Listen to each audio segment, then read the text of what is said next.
Young king, you could call the kid sire. Young legend, wanna wait, I'm trying to build empires. No days off, I can never stop grinding. Even when I get the days where the bezels on me shining. Got me dancing like some old flag, I got it. Well, welcome to the Not So Privileged podcast. I'm your co-host, Joe. And I go by the name of Kenny. Kenny Sensuel. Kenny Sensuel. And we have a very, very, very special guest. One of our close friends, our CFO of Clarity Insurance. We have George Guan with us, joining us. Everyone. Yes, sir. Yes, sir. Thank you guys for having me here. It's a pleasure to be here.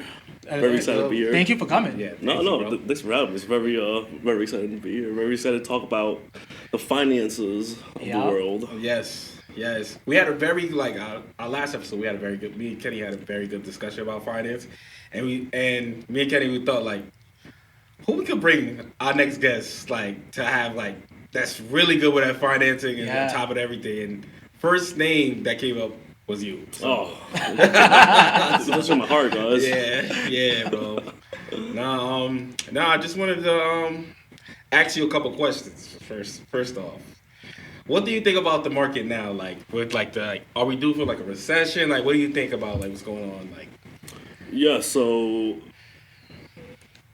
the market doesn't reflect the economy, right? The market, it's we're looking forward, right? So, well, I think there will be a recession. Yes, right. It takes about 18 months for the Fed rate hikes to cycle through the economy, right? So if you guys remember during the COVID stimulus checks, right? Yes. You guys remember that, right? Yeah. The enhanced unemployment. So at that time, consumers like us, we had built a steady and healthy bank accounts. When the cash came in, we didn't blow it. We saved it. A lot of people saved it. And now reports show that cash savings has been depleted and that credit card debt has gone up. So it's taken about 12 to 18 months for the end of that last cash stimulus to cycle through now, and it's the same thing for the Fed rate hikes. So once that cycles through, we're going to feel a little bit more. So I think sometime in the next half year, the midpoint is when we really start rolling into that soft landing recession that everyone's kind of expecting. But remember, the market is made up of people like you and me. So if only one of us here thinks that there's a recession, right? It might not happen because 66% of us thinks there may not be.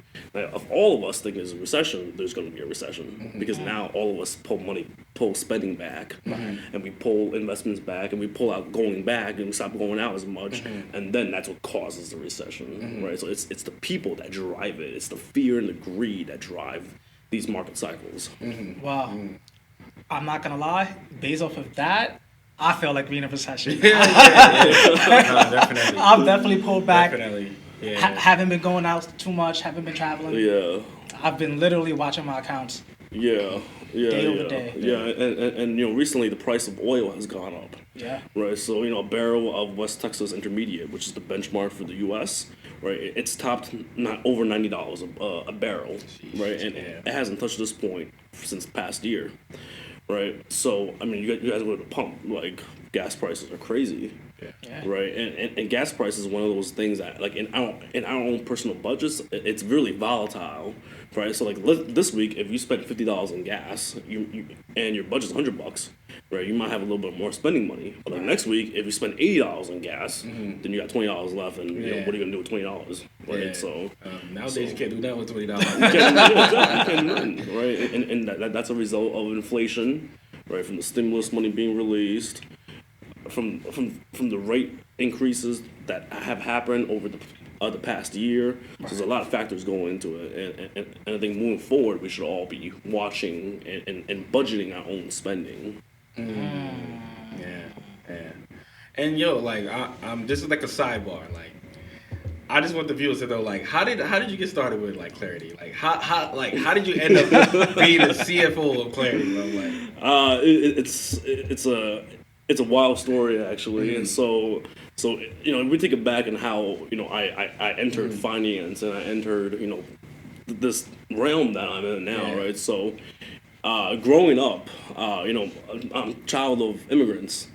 So oftentimes when letters from the bank would come in, my parents wouldn't be able to read it.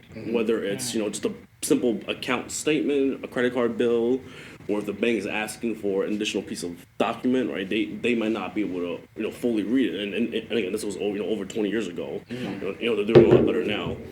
But they would hand it to me, a kid in elementary school, and like, hey, figure this out. And I'm looking at this stuff like, what the hell does APR mean? Right? What is? Yeah, some people still don't know APR. Right? Yeah. Like, what does beginning balance mean? Yeah. Right. So as a child, I had to figure out like all this financial related stuff, and I grew with it, and I always kind of figured, I might be good at it just because from starting from so early on. Yeah. I went to college and I studied economics, how the world works and supply and demand, and then I studied finance, how people think debt is bad when debt in actuality is good. Okay. Right? You can use debt to leverage certain purchases like your home, right, your car, your business, right? So and it's a tax write-off. So from there, I started making my way through, the big four consulting firms in the U.S. And then, I ended up as a VP at Citibank in the finance chief operating office.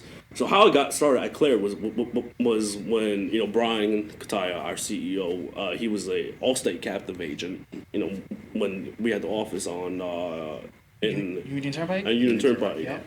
Yeah, so it was the COVID days, and one of the very first things that opened at the end of COVID was the gym, and like didn't really have anything else to do back then, right? So you just go to the gym, you go work out, right? And I've been going at 2 p.m. to 5 p.m. every single day because the fitness manager was and ended up becoming friends, so I would just work out with him, and that was the biggest I've been in my life. Right? And then all of a sudden he tells me, "Hey man, like there's gonna be a guy working out with us, and he's paying for it, so like he has to work out with us." I'm like, all right, whatever. And little do you know, like this little little brown guy comes and works out with us, a little skinny brown guy. I'm like, all right, cool, like we'll talk, right?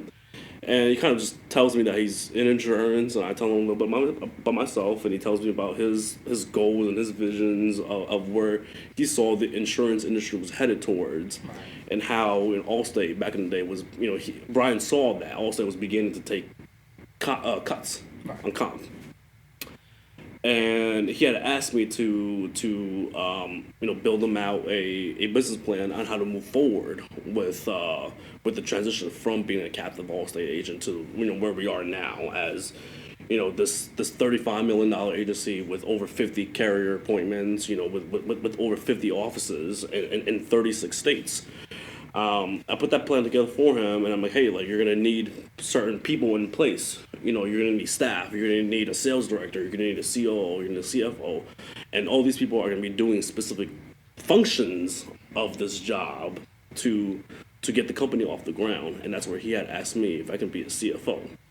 Now, at first, I had no idea what being a CFO meant. Right? Okay, finances, sure. And it's a job that I am still learning on how to do and what to do today, and I think it's still going to be a job that I will always be learning every day moving forward. Right. Mm-hmm.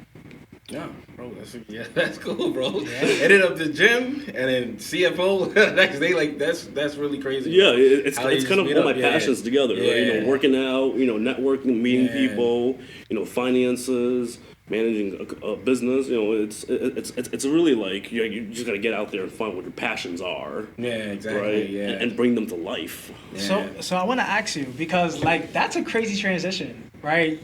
You went from the top 4 consulting firms, and then you said, you know what?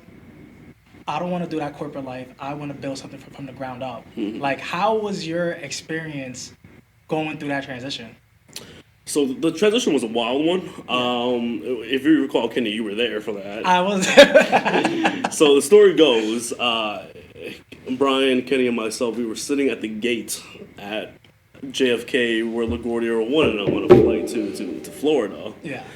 And I'm sitting there, panicking about hey, I need to get this email out, or hey, I need to update this PowerPoint. And these were like simple, and now like silly changes, right? Whether it was a change of a word or a change of a comma, Right. or just updating someone on what's going on, and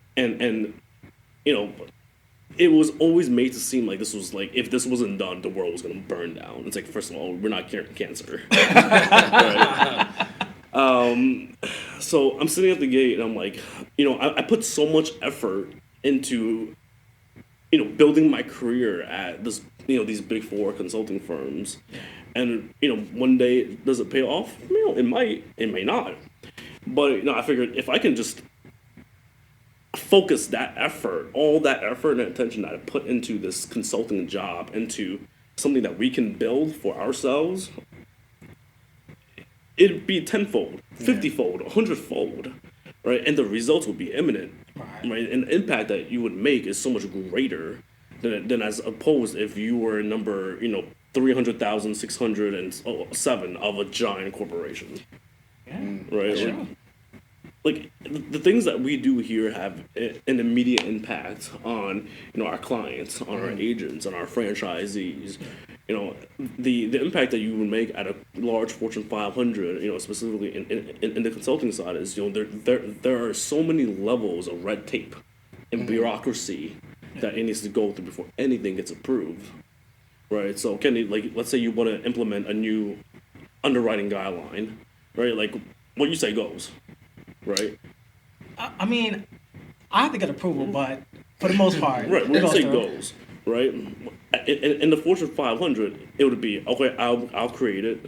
I'll send it to my manager. They'll come back with comments and changes, and it'll go back and forth a few times, and then their manager needs to approve it, and then their manager's manager needs to approve it, and by the time it's done, 3 months later, the business cycle has already changed. So now we're implementing like old data into a new world, and it's just it never made sense. So then to like tie this into insurance, I guess that's why mutual insurance companies are more effective than the insurance companies that are listed on the stock market. Right. Because there's so many chains of command to go through to have those rate changes, as opposed to a mutual company.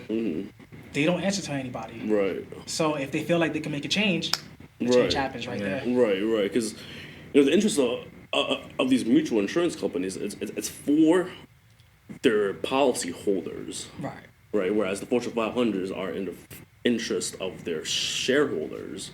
Right.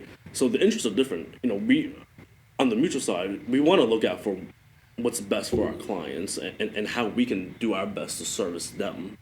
Whereas on the Fortune 500 side, and I don't want to name any, right? But those listed on the stock exchange, they are seeking ways to boost the wealth of their shareholders. Which again, is not a bad thing if you're a shareholder, but if you're an everyday working Joe like you and I, right? Like it's going to impact us in a different way. No, so me and Kenny last episode was talking about our biggest finance biggest mistakes. So what do you feel like is yours? Like the biggest financial mistake that you have ever did? I wish I started saving and investing a lot earlier in my life. Yeah. I was 16. I started working when I was 16. I worked at AMC part time during my high school years. I worked with my dad over the weekends. And it wasn't much back in the day. It was $7.25, $8 an hour, right? And when you're 16, money is money. Yep. Right? And this was before the inflation times. Right? So money was money. And the fact that you were 16, you had a job, you were good. You were good. Right? But when you start making that money, all of a sudden you're like, hey, I'm gonna get this clothes, I'm gonna get these clothes, I'm gonna get these Jordans, the J's back in high school. Right, I'm gonna go out to eat with my friends. I'm gonna pay for my friends. Well, it's cool. Or I'm gonna take girls out. Right. See, the biggest regret that I have is not taking a large portion of that money and just putting it into some asset. Whether it's at the time it's since it was small money, a mutual fund. Or the S&P 500 index fund, and just letting it grow. Because I'm 26 now. If I had started 10 years ago when I was 16, I would be in a different position now, right? Because the power of compounding over the past decade might have changed where I am now. So, ladies and gentlemen, do your best to save, invest, save your money, right?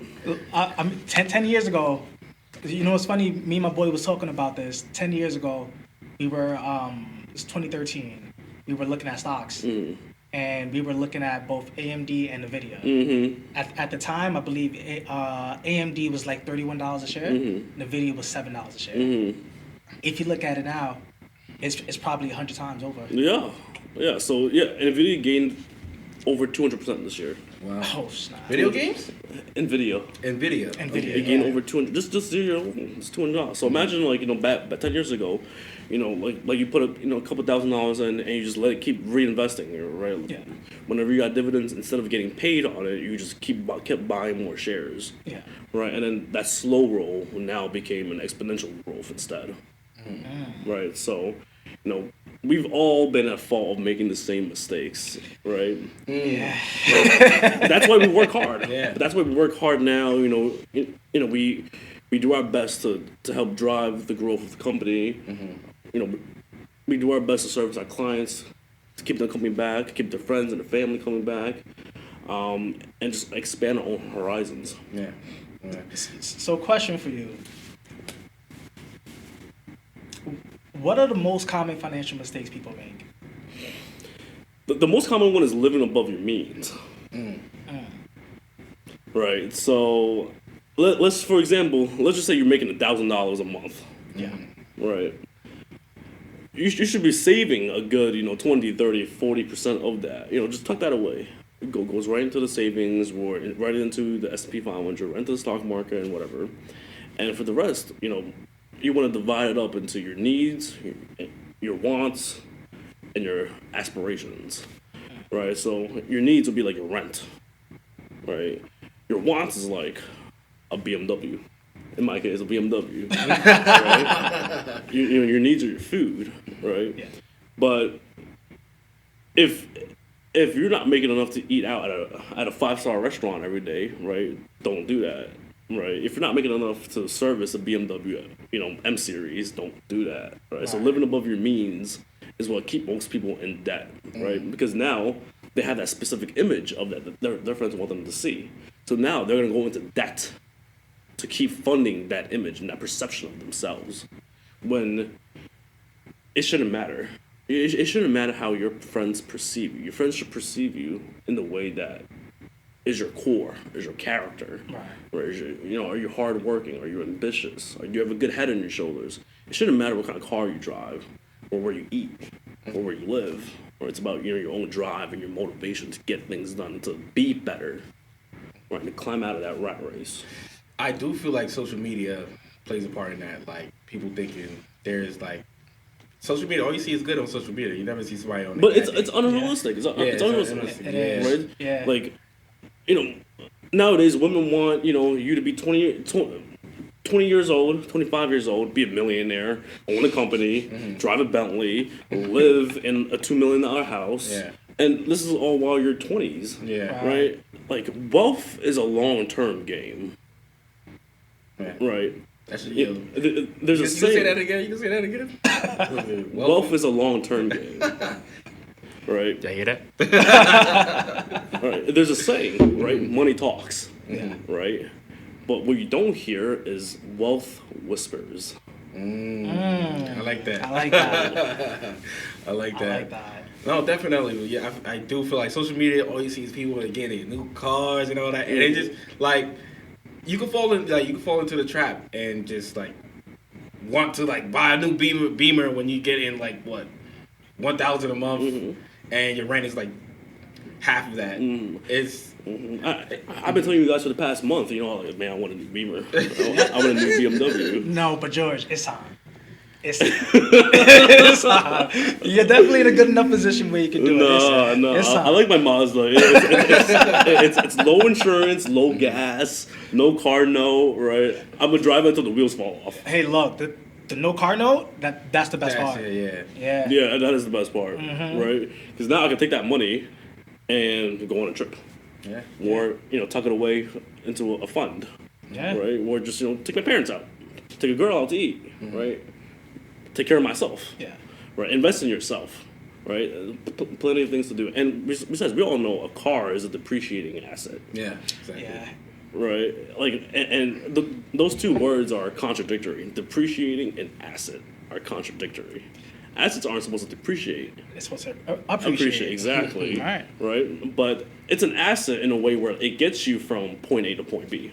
It gets you from home to the office here, where you can make money and make sales and Right. get your work done. But it's depreciating because every time you drive it from home to here, it's losing a little bit of value. Right? The odometer goes up. The spark plug begins to wear out a little bit. The moment you drive it off the lot, Right. it loses 15% of value. Exactly. So, depreciating asset. Okay. Guys, we're going to take a short break. The kid, sire, young legend, wanna wait. I'm trying to build empires. No days off. I can never stop grinding, even when I get the days where the bezels on me shining. And we're back. All right. All right. So yeah, George, you was in the corporate world. Like, what are some surprises that you see? What are the craziest things that you've seen, like, while working?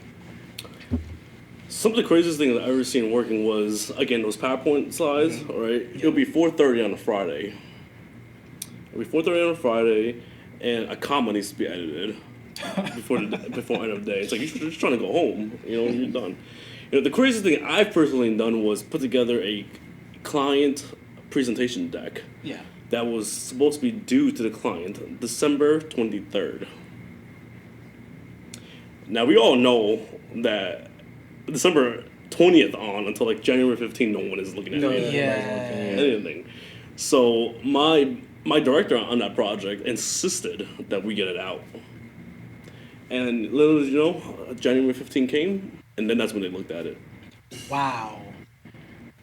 That's crazy. And we were all just trying to working. take that week, light, right? Because you ramping up to the holidays. It's the holidays, yeah. Ramping up, you want to get out there, you want to buy whatever gifts you left, for your family and friends.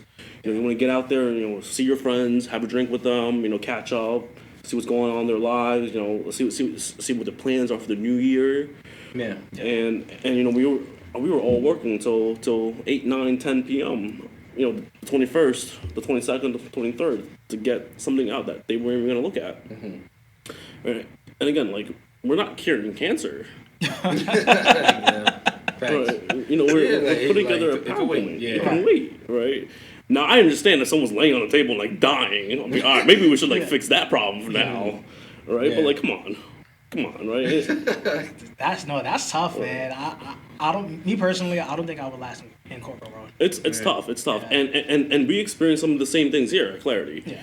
Right, where someone goes to buy a car and all of a sudden, like, they need insurance for the car or they're home, like, immediately. Right. It's like, hey man, like, you should have thought about all this. Right. Like, this should have been a game plan. Right. Like, hey, like, I'm gonna get, like, gather the funds for this house, for this car. Right, I'm gonna gather the right people, whether it's lawyers or real estate agent, a car broker, my insurance agent. Gather all gather all their thoughts, right? See how much, price things out, and set a deadline, right? If Christmas is on the 25th, maybe you want to get all this wrapped up on like the 15th. Yeah. I don't know about the 15th, man. That's Personally, I stopped working on the 15th. I mean, me thinking about it like gifts. I usually get my gifts on the 23rd. On the 23rd? Yeah. That's kind of too late. I'm not even going to lie to you, bro. There's nothing on the shelves. Hey, man, I scramble. I always find a way. There's people that start on, like, Black Friday. That's where Christmas shopping begins. Yeah. There's some people start on Labor Day weekend. Yeah. That's actually really smart because, it's cheap. Like, the sales are It's crazy. cheap, the sales. Yeah. That's another fact, by the way. Get them on sale. Don't ever pay full price. No, that's a fact. That's a fact. No, I do want to mention, man, Georgia is one of the reasons why I'm up on my finance. Hell yeah. Yeah. Oh yeah, it's good. Yeah, That's I good appreciate to you, hear. my No, brother. it's good to hear, bro. It's good to hear. Joe, you gotta get on that too, man. Oh, of course. I've been doing my thing with the finances. I've been saving. I've been not making dumb purchases. You gotta track it. You gotta track it. Only thing I'm struggling is with the food. Like, I don't cook, so everything is I'm outside. Hey, there's an Swiping argument. cards, yeah. There's an argument where sometimes eating out might be cheaper than just cooking. But I don't understand the difference in pricing anymore. Like it's all right. So $250 used to get us a full cart of food. Yeah. Now $250 gets you like 15 items. Yeah. And I say it all the time when our BJ's runs, right? Like $250 will get you a cart full of stuff. Yeah. You wouldn't even be able to fit it in your car. Right. Right now, it's like, it's a half car. It's nothing. And we come back, and it's like, we make one trip from the car to inside. When usually it should be like maybe 4 or 5. Yeah. Not with me, just one trip. Don't matter. Yeah, one trip. That was one trip, right? With me, when my parents used to go grocery shopping, Yeah. they're like, yo, take the groceries out the car. I used to try to do it one trip. Everything. Yeah. Things on my back. I just go take it in. Usually I'm successful with it. Usually. The trick is to put as much bags in one arm. Like a waiter. Like a waiter, yeah. Really. I used to do that too. You used to slip it right through. Everything just fell out the bag. I'm like, oh. Yeah. Nah. I used to carry 2 boxes of water bottles. Yeah. Now I'm getting older. My back hurts. That's why you got dudes like these to help you carry stuff. Big, strong black men. Nah, dude. Listen, man. You gotta stay in the gym. You gotta be more consistent. Yes, sir. Same thing with your finances, right? Like how you approach the gym, consistency. You got goals. You got targets. You got target dates. Yeah. Right. You counting your calories, your macros. The same thing. You should be counting your pennies. Right. And like everyone's always like, oh, it's just a penny or two. Like no, like it adds up. It adds up. Yeah. It adds up, right? It's the small things. It's the small things, and sometimes people roast me for going to BJ's because I save 15 cents on gas, right, per gallon, right. But if you think about it, right, like I go to BJ's gas twice a month, 3 times a month, right. If I'm saving $5 per trip, right, so I'm saving $15 a month, right, and you multiply it by 12. Right, that's over $100, right? So like that $100, like you can spend that on utilities, Right. or take your folks out, take your girl out, take your kid out, right? And sure, $120, $150 is not a lot in today's time, but the fact that you have that, Yeah. the fact that you have that just means you're a little bit ahead of the other people, Yeah. right? Yeah, and also it's a mentality thing too. Yeah, Right. So like I feel like if you could apply that savings to one thing, you could apply it to everything. absolutely. So now a couple $100 in savings over time is gonna add up to a couple thousand. Yeah. Now Power you- compounding. Now you take that couple thousand, you go on vacation. Exactly. Or if you do really well, that can turn into a down payment on a house, Yeah. down payment on a car, right? Down payment on a wedding, Yeah. right? So like you don't know like what it might be safe for. No, you go ahead, because I had a question. Like, I was going to ask, like George, so do you think weddings, like expensive weddings, is it like a good thing or a bad thing? Like, what do you think about weddings in general? So I know people be spending like $100,000, $200,000 on weddings. Yeah. And it just being that, No. So I'm Chinese. Yeah. And Chinese people like to flaunt or stunt. Yeah. Right. And a wedding is nice, you gather your friends and your family, but like you don't need to be feeding them lobsters and caviar and label, right? Although I am going to a wedding this Saturday, I'm looking forward to all that. But I think some of that money can be saved on and spent on a honeymoon where it's just you and your wife, right? Because in a way, it's kind of like investing in yourself and in the relationship, right? Now, you have a smaller wedding. Let's say you have a $100,000 budget, right? You can blow all that on a wedding, or you spend $50,000 on a wedding, and you take the other $50,000 and you take it on your honeymoon. Right now, you sit down with your wife, and you get on the same page about your finances, because who you choose to be with for your life. It matters a lot for your finances, believe it or not. Yeah. Right? You want to be on the same page about how you're making the money, how you're saving the money, how you're investing the money, and what your goals are, whether it's to save up to buy a house out on Long Island or to fund a business venture, right? Because all these things will spiral. All right, so why stunt and try to feed everyone else and give everyone else a good time when you can save it for yourself? So I have a question on that. Do you think it's wise to go in business with your partner? So y'all gotta be on the same page about that, right? Because if you're colliding heads, decisions are never gonna be made, right? And you guys see it every day. Like decisions, especially in our line of work, need to be made like that. Right. But like, let's say if you guys don't agree on a decision, and then that carries home, I feel like that could be like an ongoing cycle. Right. If you're not able to break it. Right. So you know, in personal relationships and just like in business, right, communication is gonna be one of the biggest things. Right. Now, a lot of people have a hard time having those hard conversations, but those hard conversations should be had to avoid those continuous cycle of the back and forths, right? I tell everyone to get comfortable with being uncomfortable, Right. because as you're more comfortable being uncomfortable, these decision making skills become easier and easier, right? So, you know, there's a saying that Mark Zuckerberg wears the same color shirt every day, in the same jeans, right? So, it's a theory of decision making, right? The less decisions you make, right, throughout the day means that you make better decisions. Right, so like when you wake up in the morning and you're trying to decide what clothes you wear, what shoes to wear, right? Like you're already using brain power to make decisions that will impact the rest of your day, right? Whereas if you lay out your clothes the night before, Right. and you wake up and you don't have to think about it, you just put on your suit, right? And your button-down shirt and your shoes. Now, for the day, you can just focus on, you know, your business venture, whether to buy, what's not to buy, to sell, what's not to sell. I definitely agree with that. And I'm always I always caught up in the morning like what to wear, like Right. that kind of plays. Yeah, like, if you have your clothes out at night, ready to go, wake up in the morning, do what you gotta do, throw your clothes and you're out of there. Yeah, and it helps you sleep easier too, because Yeah. now like that's one extra thing that's off your mind. You don't got to worry about in the morning. Yeah. Right. So. I'm a little different. I just look in my closet, grab something, and go. Yeah. Some days that would be like that. Yeah. Yeah, I don't even think twice about it. No. I feel you because like I have a suit planned on the night before, but then like if I wake up and the next day it's pouring rain, one, I'm probably not coming in. And two, I'm like, you'll probably see me in like jeans and like boots and something like that, something crazy looking, right? Because it's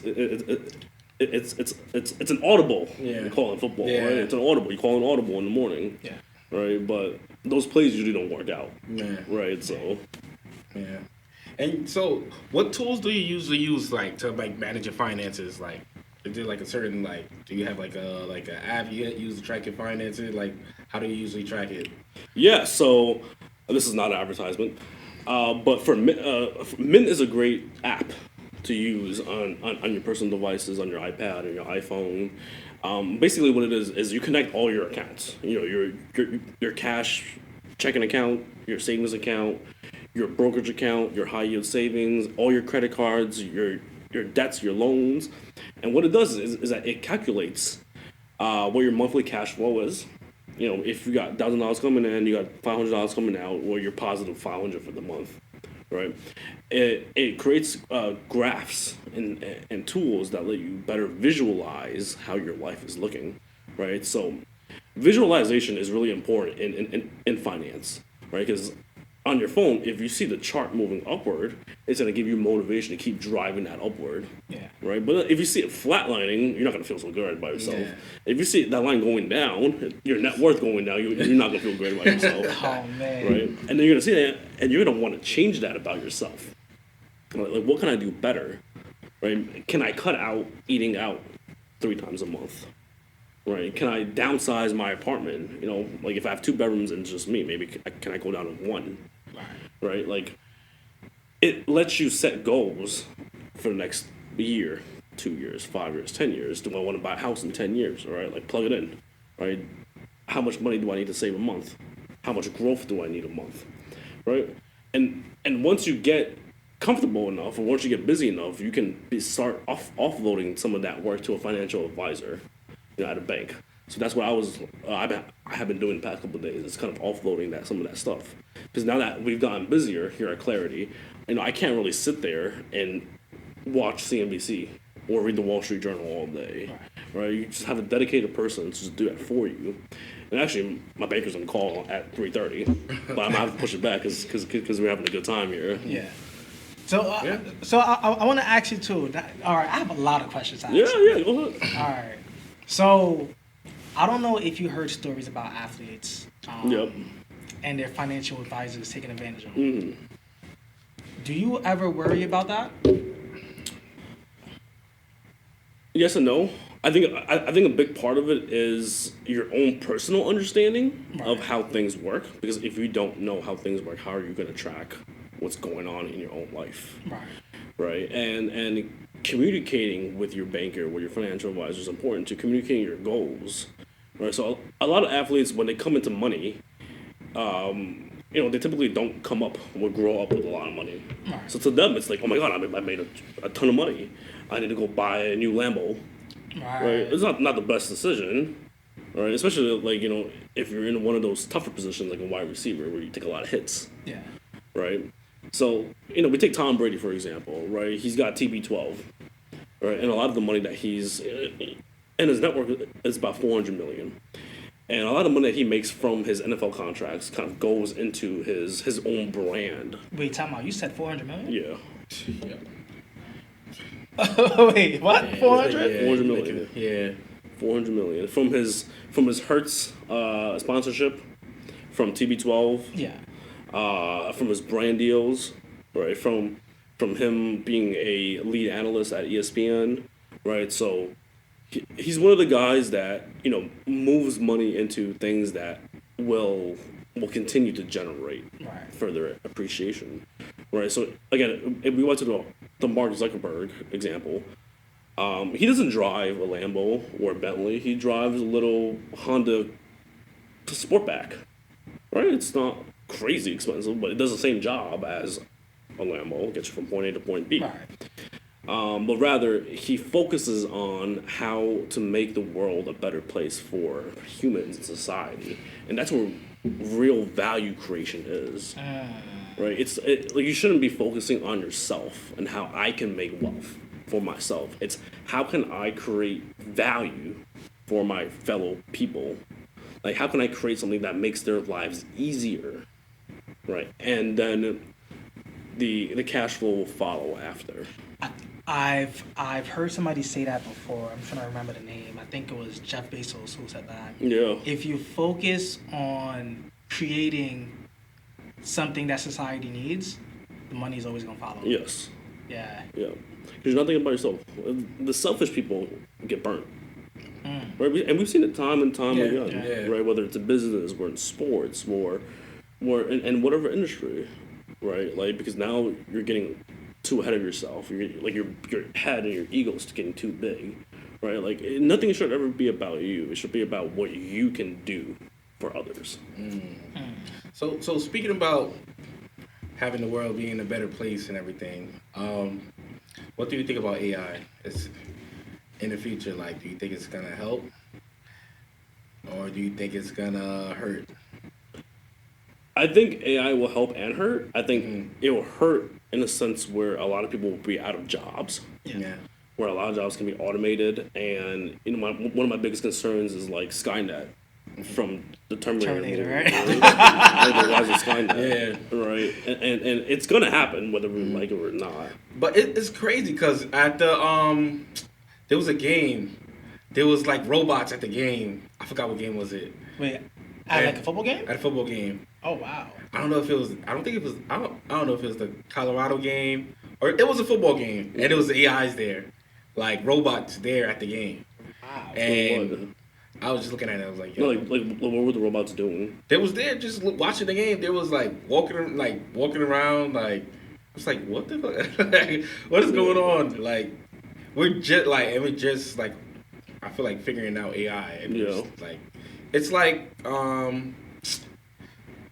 the BlackBerry. You know how BlackBerries was small. Now we got into iPhones and that like technology. Like I feel like it's at the beginning stages and like in the future, like it's gonna be really, really big. Yeah. Really big. I mean, me personally, I utilize AI for almost everything. Mm-hmm. For the days I don't want to think, I put it into ChatGPT. Right. No, right. They even generate websites now. Like it's crazy. Yeah, but like that puts plenty of people out of work. Yeah. Right, and then what you're going to see in the next 5, 10, 20 years is that there's going to be a big shift in wealth. Right, like right now we have like the lower income class, the middle income class, and the high income class, and then like the extremely high income class. Right, like there's going to be a movement of wealth where now it's all going to shift from the lower and middle to the upper classes, the people who are directly responsible for these AI production. All right, so it will help in a sense of increasing efficiency and effectiveness of business and healthcare and technology and whatnot. But in a larger sense, it's going to hurt the people. I mean, I feel like the people within that middle class, they're probably going to suffer the worst out of it. Absolutely, because they're going to move downward. Right. Yeah. And I'm glad you said that, because like you're starting to see a separation between low and high. Mm-hmm. Like there's no middle class anymore. Mm-hmm. Right? The average income for middle class was what, 60, 70,000? Yeah. 60, 70,000, you can't survive off of that. No, you definitely can't, especially in New York. Yeah, Yeah, dude. yeah. It's like, all right, 107,000. I think that's a stat. That's the new average for middle class. Yeah, yeah. So the best example I like to use for that is like The Simpsons, if you guys ever watch, right? So Homer Simpson, which is one of the main characters of the show, he is a high school graduate or high school dropout. Yeah. He works at a nuclear power plant as a safety inspector, and the fact that he was able to have a mortgage, raise a family of 4, have 2 cars. Right, and this show aired, 20, 25, 30 years ago, right? Yeah. That shows how far, like, we've strayed from that lifestyle. Where now it's like, if you have a high school GED, like, good luck trying to find even a job flipping burgers at McDonald's. Yeah. Yeah. But do you feel like you need like a college degree to be successful, like in like business? Or Absolutely not. Yeah. Absolutely. What I think a college degree is it shows an employer that you showed up somewhere for 4 years, you did something relatively well, you showed up on time, you did something well. So to an employer, what he or she sees is, all right, like this person will probably show up most days, will probably do a decent job, and will probably just get the work done relatively well. That's all it shows. Really. Yeah. Right? The things in business, you learn. Yeah. You learn as you go. Right. Right? You get out there, you figure out what you like, what your passions are. You figure out your circle of friends and your circle of influencers and how you can build upon each other. Mm-hmm. That's why they say, your net worth is the average of the 5 people that you surround yourself with. Yeah. Right? It's exactly like that. Yeah. Right? No, I definitely agree with that. Yeah. Yeah. I need to increase my network. Yeah. Try to get 400 mil? Tom Brady? I'm trying to get more than that. No, that 400 mil is not bad. That's a No, That's it's not bad, It's not man. bad. Like, yo, That's really good, bro. that's generation changing money right Yeah, there. and especially like You know? if you put it in the right places where it just pays dividends every year. Yeah. Right. So like if you have $1 million in the high yield S&P dividends index, right, $1 million will generate 60,000 in dividends per year. So like even if you retire with just $1 million in that index fund, you'll still be able to like in today's time at least, you'll still be able to survive off 60 grand a year if your house is paid off or your house you have no car, no. Yeah. Right. 60,000 isn't bad for just having $1 million sitting there. Yeah. Right. Yeah. So now imagine you multiply by 400. Oh, snap. He Right. could just live off that forever. Yeah, he's good. Forever. Yeah. And like that 400 million you will never have to touch. Yeah. That'll always be there. Yeah. Right. Now, what if the index fund is mirroring based off what the economy does, right? It's looking forward. So what if the economy starts to tank? What would happen to that index fund? So it would reflect that. It would also tank, but depending on where you are in life, right? If you're younger, like our age, right? If it tanks, buy more. Right. You have time. Yeah. It's not like you need the money tomorrow, Right. right? You have time to just buy more. Because when it goes back up, right? Guess what? Now your dividends are even more. right? The only people that should worry about the economy going down or the stock market going down is those who are reaching that retirement age, Yeah. who need a little bit more safety in their portfolio. So they may want to transition some of that money into fixed income, like government bonds or treasury bills, where it's safe, it's risk free. The U.S. government would never default. You'll always get your interest payments. Unlike the index funds, where you may not know what will happen next week. Okay. Interesting. All right. So then, all right. Do you think what are your thoughts on 401ks? So there's two types of 401ks, right? There's the traditional and there's a Roth, right? The traditional 401k is pre-tax income that goes in. Yeah. So let's say you make $1,000 a month, and you decide to put $200 of it in, right? So you are no longer taxed on that $1,000. You are taxed on the $800, right? Because it's tax, it's pre-tax, right? But when you take it out of the traditional 401k, then you pay the taxes on it. So do we think taxes are going to be higher in the future? Right, if taxes are going to be future, when you take it out, then you'd be hit with whatever that tax rate is going to be. So if we're all millionaires in 10 years, and you have a traditional 401k, right, you're going to be taxed a lot more just because you're making more money then, right? Whereas opposed to a Roth, it's post tax. So now you make $1,000 a month, you get taxed $100 on it, 10%, and you make $900. Right, from that $900, then you can move some money from there into the Roth IRA, and then later on it won't be taxed. So it depends on where you are. If you're just starting a job and you're 22 years old, maybe a traditional 401k is the way to go.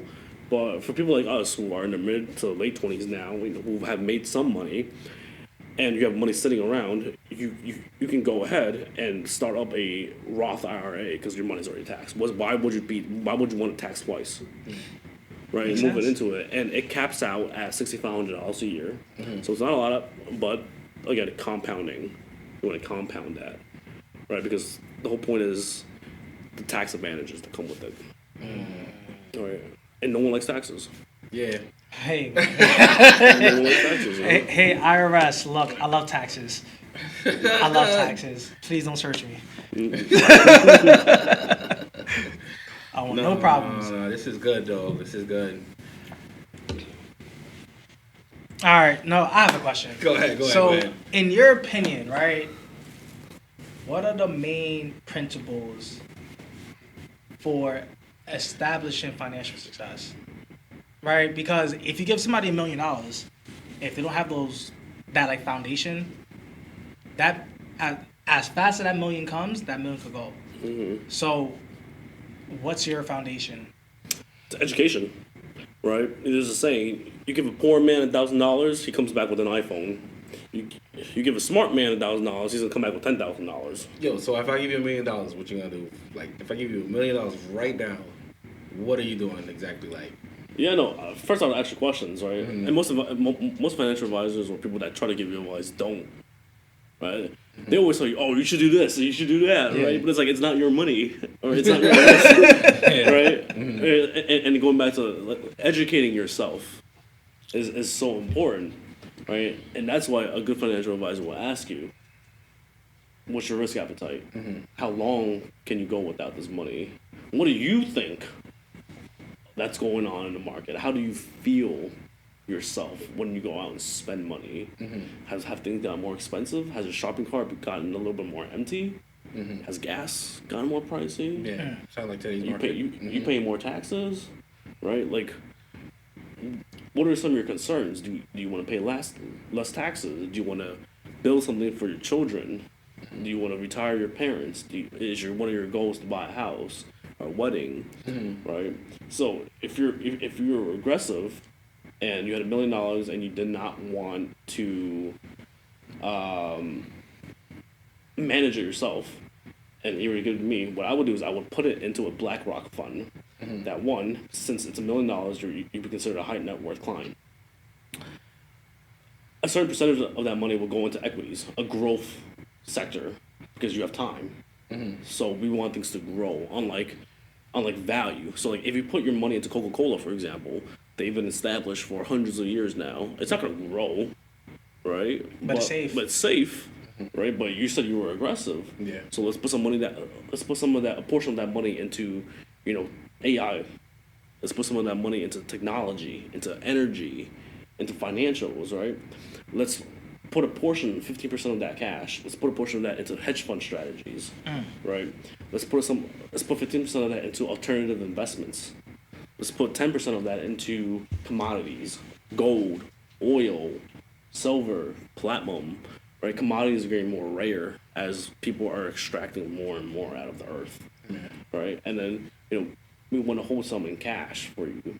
That way, in the event where, hey, like, I have a medical emergency, well, I have cash laying here for you. I don't need to sell any of your gold or your oil and get taxed on it, right? When there's cash sitting there growing for you, right? So, like, the taxes. So, like, say, do you need for a couple years for investments? Do you need a couple years to, like, I know after, like, I know if you take out taxes before a year's up, you get taxed the highest. Yeah, so if you sell anything before a year, it's considered income tax. Income tax is taxed the highest. Right? Right? What's the percentage How on much? that? 35%. God Okay. damn. I thought it was 40%. No, not for you? It's 35%. 35%? Okay. Right, 35%. After a year, it's considered a longer term, right? So depending on where you are, it could be as low as 20%, Oh, okay. right? But then again, like, if you have a good CPA and you have a good balanced financial portfolio, right, you can write off a loss on the other end, right? The car that you drive to go see your clients, the gas that you buy, right, those are all losses. So let's say you sell when you make $200,000, and in the past year, you've written off $100,000 worth. Now you're only taxed on $100,000. So now, like, you've lowered your own tax bracket, and you pay less in taxes. That's how the rich do it. Yeah. So let me ask you a question. How do you get your money to work in private equity? So it's harder to jump right into private equity because those usually require tons of money, millions of dollars, and the certain network. So like, what's like the minimum that these private equity companies usually want? $1 million plus, right? So what I recommend for everyone is, if you're interested in the private equity space, is to first tap into the private markets. Yeah. Right? One of your friends might be starting up a business, right? You might go to a Wall Street networking event and you might overhear someone talking about, hey, like, I have an idea of maybe starting this business, starting this venture, right? Approach them, learn about their business, right? Learn what they're doing, what the product is, what the service is, what the future looks like. Watch them speak and watch their conviction. Do they believe in their product? Do they have passion to drive and grow their venture and their company, right? And that's where you can start off small, $10,000, $20,000, right? And it's private markets because it's illiquid, which means your money stays in for a while. It's not like the stock market where you can buy today and sell it tomorrow. Right. Those are public markets, right? But at the same time, the risk is so much greater, right? So for example, today I just gave $15,000 away this morning to a company called Mizu Brands out in San Jose, California. They are a alcohol company that produces non-carbonated alcohol pouches that currently operate in California and in Florida, right? And the agreement is I give them $15,000 for a simple agreement for future equity, right? So how this works is that this is the seed round. This is just friends and family, right? Then it goes on to a bridge round where it gets a little bigger, and then it goes to the Series A round where institutional investors come in. That's where your private equities and your banks and your family offices come in. All right. So how this deal is going to work is I give them $15,000, and it's a post-money valuation cap of $8.5 million.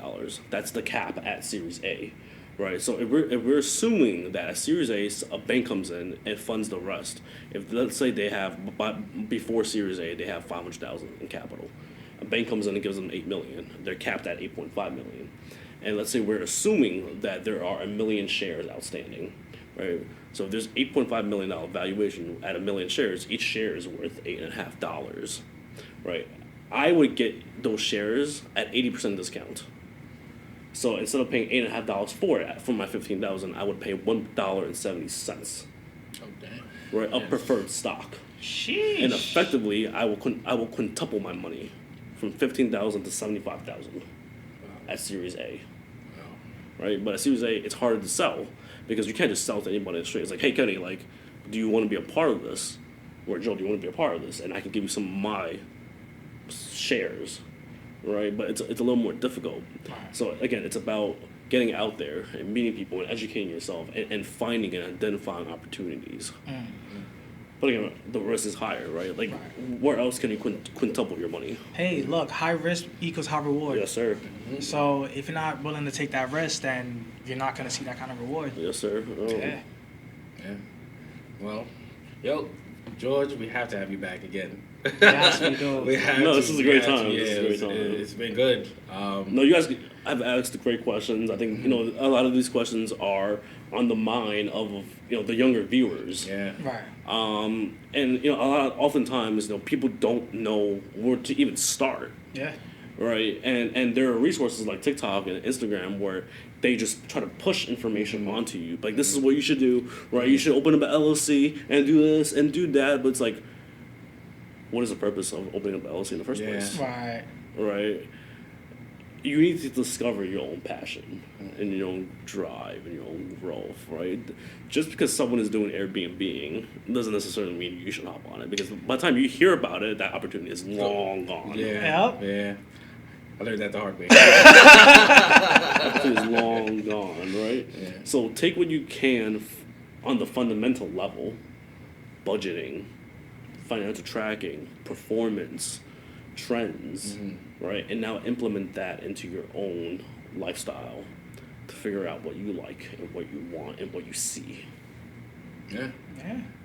Look, I'm a very firm believer of throw shit at the wall and hope something stick.